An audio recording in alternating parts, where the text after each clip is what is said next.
ಇವತ್ ಒಳ್ಳೆ ಲಾಭ ಮಾಡ್ಬಿಡೋದೆ. ಹಲೋ, ನಿಮ್ ಹೆಂಡತಿ ನನ್ನ ಹತ್ರ ಅವಳೆ. ಅವಳನ್ನ ನೀನೇ ಹಿಡ್ಕೊಂಡ್ಬಿಡು, ನನ್ನನ್ ಸಾಯಿಸ್ಬೇಡ ಪ್ಲೀಸ್. ನಿನ್ನನ್ ಸಾಯಿಸ್ಬಾರ್ದ? ಲೋಪ, ನಾನು ಲವರ್ ಅಲ್ಲ, ಕಿಡ್ನಾಪ್ ಮಾಡಿರೋದ್ ನಾನು. ಹೌದಾ? ಹಂಗಾರ ಓಕೆ. ನಿನ್ ಹೆಂಡತಿ ನಾಳೆ ಬೆಳಗ್ಗೆ ಸೂರ್ಯನ್ ನೋಡ್ಬೇಕಾ? ಹಂಗಾರ 5 ಲಕ್ಷ ಕಳ್ಸಿ. ಹಂಗಾರ ಬೇಡ ಬಿಡ್ರಿ, ಅವಳು ನೈಟ್ ಒಟ್ಟಿಗೆ ಚಂದ್ರನ್ ನೋಡ್ಲಿ. ತಲೆಗಿಲೆ ಕೆಟ್ಟೈತ ನಿಂಗೆ. ನಿಮ್ ಹೆಂಡತಿ ಸಾವು ಬದುಕನ್ ಮಧ್ಯೆ ಆಟ ಆಡ್ತಾವಳೆ. ಹಾಲ್ ತಾಮತ್ತೀನಿ ಅಂತ ಹೋಗ್ಬಿಟ್ಟು ಅಲ್ಲಿ ಆಟ ಆಡ್ತಾವಳ. ಲೇ ಚಪ್ರಿ, ಕರೆಕ್ಟ್ ಆಗಿ ಕೇಳಿಸ್ಕೋ. ಇವತ್ ನೈಟ್ ಅಷ್ಟೇ ನಂಗೆ ಕಾಸು ಬರ್ಲಿಲ್ಲ ಅಂದ್ರೆ ನಿಮ್ ಹೆಂಡತಿದ್ ಒಂದ್ ಕಾಲ್ ಕಟ್ ಮಾಡ್ಬಿಡ್ತೀನಿ. ಮತ್ತೆ ಇನ್ನೊಂದ್ ಕಾಲು ಅದ್ ನಾಳೆ ಕಟ್ ಮಾಡ್ತೀನಿ. ಎರಡು ಇವತ್ತೇ ಕಟ್ ಮಾಡ್ಬಿಡು. ಲೇ ಲೋಪ, ನನ್ನ ಹೇಳ್ತಾರೆ ನಿಮ್ ಹೆಂಡತಿ ಕಾಲ್ ಕಟ್ ಮಾಡ್ತೀನಿ ಅಂತ.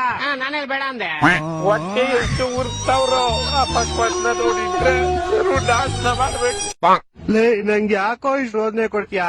ಒಂದ್ ಕೆಲ್ಸ ಮಾಡ, ಒಂದ್ 2 ಲಕ್ಷ ಹೋಗ್ಬಿಟ್ಟು ನಿಮ್ ಹೆಂಡತಿನ ಕರ್ಕೊಂಡು ಹೋಗ್ಬಿಡು. 2 ಲಕ್ಷ ಎಲ್ಲ ತುಂಬಾ ಜಾಸ್ತಿ ಆಯ್ತು, ಆಗಲ್ಲ. ಮತ್ತೆ ಇನ್ ಎಷ್ಟು ಕೊಡ್ತೀಯಾ? ಮನೆ ಹತ್ರ ಬಾ, ಪ್ಲಾಸ್ಟಿಕ್ ಸಾಮಾನು ಹಾಲ್ ಕವರ್ ಐತೆ, ತಗೊಂಡೋಗು. ಲೇ ನನ್ ಕಿಡ್ನಾಪರ್ ಕಣೋ, ಪೇಪರ್ ಅವನ್ನೆಲ್ಲ ಬೇವರ್ಸಿ. ಹತ್ರ ಅದೇ ಇರೋದು, ಇವಾಗ ಬೇಕಾರ್ ತಗೊಂಡೋಗು. ನನ್ನ ಮಕ್ಕಳು 3 ಬಿಟ್ಟು ನಿಂತ್ಬಿಟ್ಟವ್ರಣ್ಣ. ಮಾನ ಮರ್ಯಾದೆ ಏನು ಇಲ್ಲ, ಸಪೋರ್ಟ್ ಮಾಡೋದು. ಓಂ ಶ್ರೀ ಕಾಳಿಕಾದೇವಿ ಜ್ಯೋತಿಷ್ಯರು, ಕೊಳ್ಳೇಗಾಲದಿಂದ ನೇರ ಪರಿಹಾರ. ಶ್ರೀ ಕಾಳಿಕಾದೇವಿಯ 108 ವನಸ್ಪತಿಗಳ ಶ್ರೀ ಸೂರ್ಯಗ್ರಹಣ, ಚಂದ್ರಗ್ರಹಣ, ಅಮಾವಾಸ್ಯೆ, ಹುಣ್ಣಿಮೆ ಈ ವಿಶೇಷ